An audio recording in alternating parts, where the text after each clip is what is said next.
وہی عمر جو پہلے مارتے تھے غریبوں کو، وہی فاروق امیر المومنین بنے، چہرے پہ نقاب پہنا، گلی سے گزر رہے، ایک بوڑھی اماں پریشان بیٹھی، عمر روک گئے، غلام سے کہنے لگی بوڑھی پریشان لگتی ہے، حضور پوچھ لیتے، فرمایا اماں اندر آ جائیں، اماں کہنے لگی جاؤ دوڑو اپنا کام کرو، کہا تیری مہربانی آنے دے، جب ضد کی تو کہنے لگی آ جاؤ، حضرت عمر اندر گئے، نقاب ہے چہرے، اماں کیوں پریشان ہو؟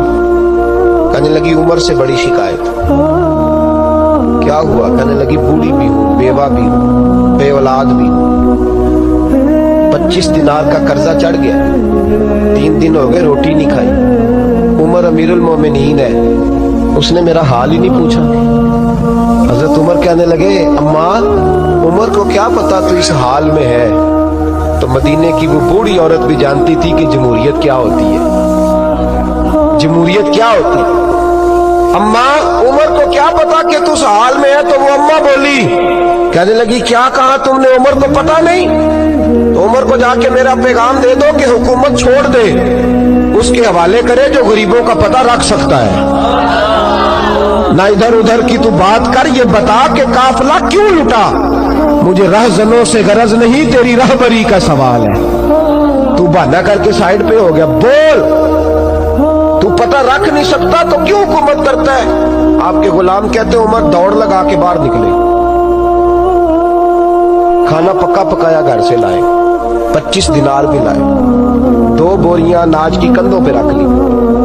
غلام کہنے لگا حضور مجھے دے دے، فرمایا وعدہ کر قیامت کے دن بھی میرا بوجھ اٹھائے گا؟ حضور میں نہیں اٹھا سکتا۔ عمر لائے، اس بوڑھی اماں کو 25 دینار دیے، 2-3 مہینے کا راشن دیا، کھانا کھلایا۔ یہاں تو جس کا 200-400 ووٹ ہو اسے ہے کوئی سردار چودھری پوچھ لے، غریبوں کو کون پوچھتا ہے؟ لیکن جب میلاد کا انقلاب آتا ہے پھر غریبوں کی عزت بڑھتی ہے۔ حضرت عمر اماں کے پیروں میں بیٹھ گئے، کہنے لگے اماں چل عمر کو میری خاطر معاف کر دے۔ اماں نے ایک لفظ کہا تو آپ کے غلام کہتے ہیں عمر کو اتنا روتے کبھی نہیں دیکھا جتنا عمر آج روئے۔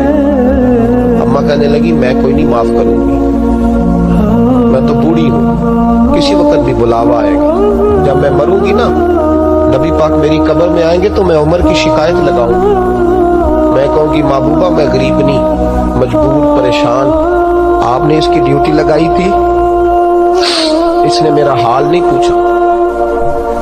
آپ کے غلام کہتے ہیں عمر اس طرح روتے جیسے بچہ بلک کے روتا۔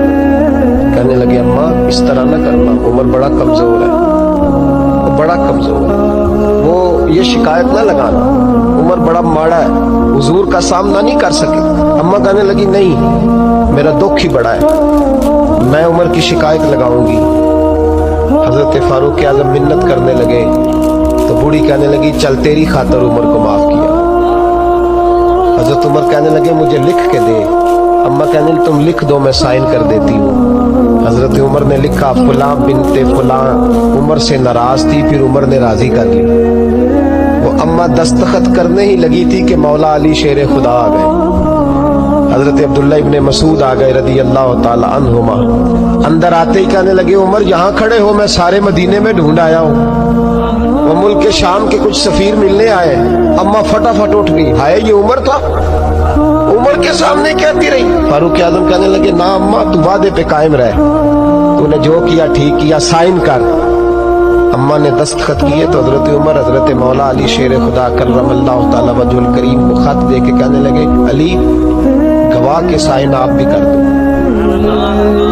عبداللہ بطور گواہ تم بھی دستخط کر دو۔ جب سائن کر گئے کر دیے تو حضرت عمر نے رکا لپیٹا اور حضرت علی کو دے کے کہنے لگے علی مجھے امید ہے میں تم سے پہلے دنیا سے چلا جاؤں، جب میں مر جاؤں تو یہ رکا میرے کفن میں رکھ دینا۔